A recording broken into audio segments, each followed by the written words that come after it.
Olá pessoal, tudo bem? Meu nome é João, como vocês já sabem, nós vamos começar mais uma aula, tranquilo? E dessa vez a gente vai falar sobre as diferenças das células procarióticas e eucarióticas, entenderam? Bom, vou passar o próximo slide. Primeiro de tudo, o que é uma célula? O que significa essa palavra? As células vão ser as unidades fundamentais de qualquer ser vivo. O que eu quero dizer com isso? Todos os seres vivos são formados por pelo menos uma célula, beleza? E as células foram descobertas pelo pesquisador Robert Hooke. Não sei se vocês lembram, mas esse pesquisador ele descobriu as células analisando, num microscópio, uma cortiça de madeira.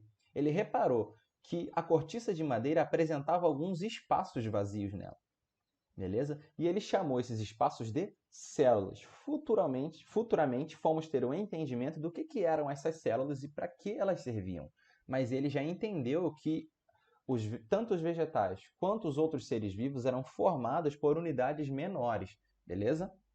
E aí a gente entra em um conceito muito interessante, que é o de teoria celular. O que significa isso? A teoria celular ela foi descoberta por alguns pesquisadores mais à frente dos experimentos do Hooke, e ela diz o seguinte: todos os seres vivos são formados por pelo menos uma célula, e todas as atividades fundamentais para a vida ocorrem dentro dela, ok? Dentro da célula. Então, o que a teoria celular diz para a gente é que nós somos polímeros de células, beleza? Bom, aqui a gente entra nos primeiros conceitos que a gente vai diferenciar as células procariontes das eucariontes, beleza? Antes de a gente começar, só uma definição. Procarionte ou procariota, procariótica é a mesma coisa, beleza? São só formas diferentes de falar a mesma coisa. A principal diferença entre esses tipos celulares que a gente está estudando hoje é a ausência ou a presença da carioteca. Nos procariotos, a carioteca está ausente. E o que é a carioteca? É o envoltório nuclear, a membrana nuclear. Então, as células procariontes, elas não possuem o núcleo dividido do citoplasma por uma membrana. Ou seja, todo o seu material genético vai ser encontrado disperso no citoplasma em uma região chamada de nucleóide, ok?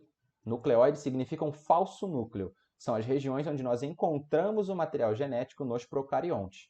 Esse material genético, na maioria das vezes, vai ser circular, ok? Ou seja, ele não vai estar associado a proteínas como o material genético dos eucariontes vai estar, beleza?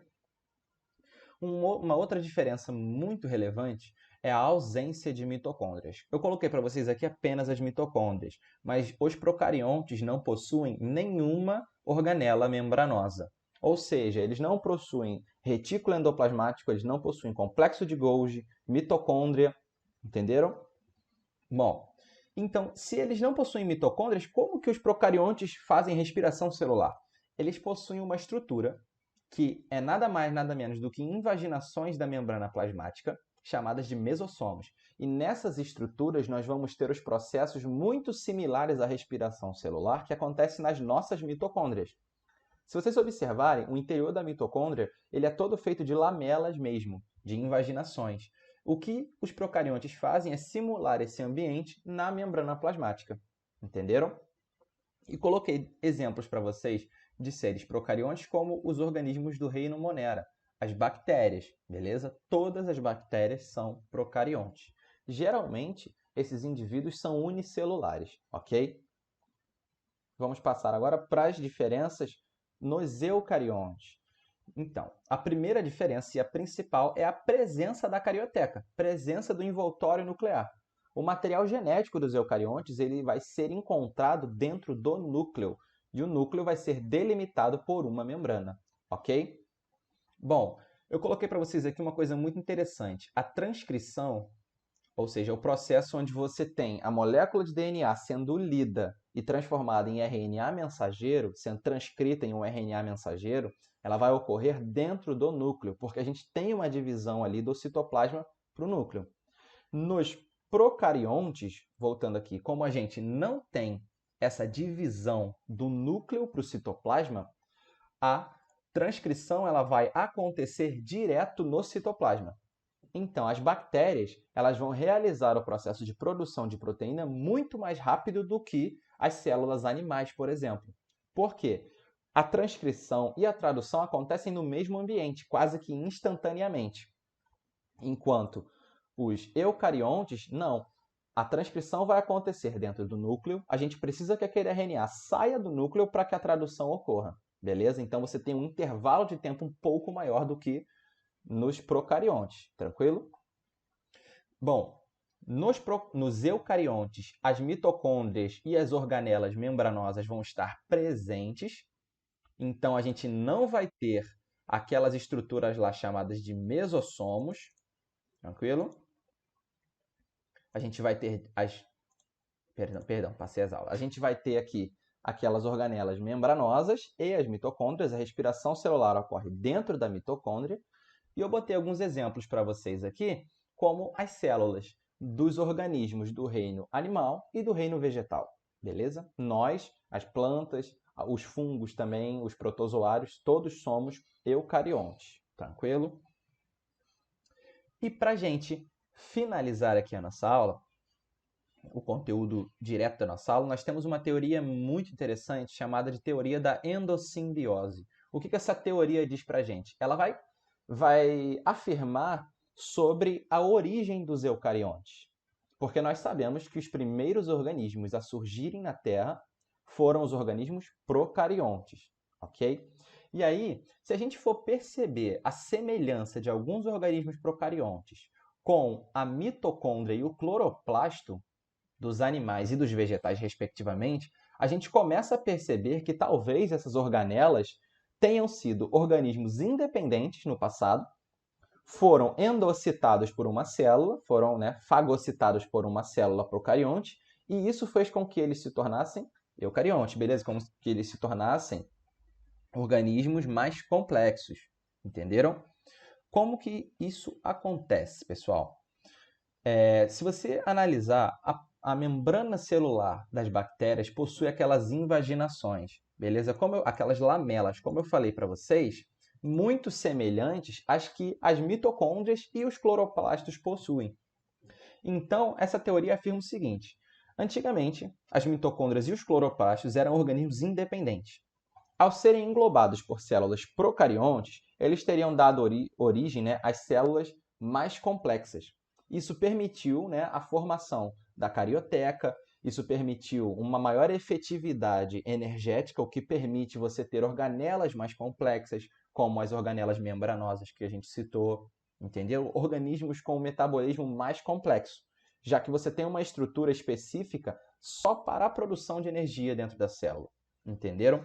Uma outra evidência dessa teoria é a presença de material genético nas mitocôndrias. Elas possuem DNA próprio, beleza? Assim, então, tudo indica que essas organelas, os cloroplastos e as mitocôndrias, um dia foram organismos independentes, ok? Bom, pessoal, o nosso conteúdo, ele se resume a isso. O livro lá, ele coloca uma curiosidade muito interessante para a gente, que é a seguinte: ele fala sobre a ação dos antibióticos nas bactérias. Lembrando que os antibióticos são aquelas substâncias direcionadas apenas ao combate de bactérias. Tranquilo? Bom, os antibióticos eles vão agir em cima desses procariontes aqui. Cadê? Vamos voltar nele, deixa eu achar eles aqui novamente. De que forma? Alguns deles eles podem simplesmente inibir a respiração, eles vão atuar aqui nos mesossomos e vão impedir a respiração celular das bactérias, isso faz com que elas acabem morrendo. Outros vão atuar diretamente no material genético dessas bactérias, impedindo que ele se replique, que esse material genético se duplique. Isso vai dificultar ou até impedir a duplicação e a reprodução dessas bactérias dentro de um organismo, ok? E outros podem atuar até na permeabilidade da membrana plasmática, na formação da parede celular, e é muito interessante. É relevante que a gente veja isso agora, porque a gente está numa época onde é muito complicado a gente saber, onde as pessoas ainda não estão sabendo diferenciar uma bactéria, um vírus, um fungo, para que serve um antifúngico, um antibiótico, um antiviral, uma vacina, um soro. Então, eu achei bem relevante que a gente falasse sobre a função dos antibióticos aqui, beleza? E ainda muito mais interessante que isso, Não sei se vocês estão acompanhando nesse caso da pandemia do coronavírus, mas a gente está utilizando estamos testando um medicamento, ok? Eu não vou citar o nome, mas vocês sabem que é o medicamento mais famoso que todo mundo está falando que vai curar o coronavírus, mas esse medicamento está sendo testado no Brasil em associação a um antibiótico chamado de azitromicina. Esse antibiótico, possivelmente, ele altera a permeabilidade das células humanas, da membrana plasmática das células humanas, e ele impede a entrada do vírus na célula. Em outros casos, ele está impedindo a reprodução do vírus. Como ele atua no material genético de uma bactéria, ele, de certa forma, consegue impedir a reprodução desse vírus dentro de uma célula já infectada. Beleza? Esses são 2 pontos onde a azitromicina está auxiliando o medicamento a impedir a ação do vírus. Beleza? Vale lembrar que esse medicamento ainda está em teste clínico, a eficácia dele ainda não foi comprovada, embora os resultados sejam bem esperançosos, beleza? Fora que a gente tem lá fora esse medicamento associado, se eu não me engano, ao resfenol, que é um antiviral, e a tetraciclina, ok? Aqui dentro do Brasil nós estamos testando em associação com a azitromicina. Tranquilo? Achei relevante para vocês que provavelmente vão fazer vestibular esse ano. O vestibular vai acontecer, segundo as informações do governo. Mas é isso, pessoal. Espero que vocês tenham gostado da aula, espero que vocês tenham entendido e até a próxima aula. Valeu!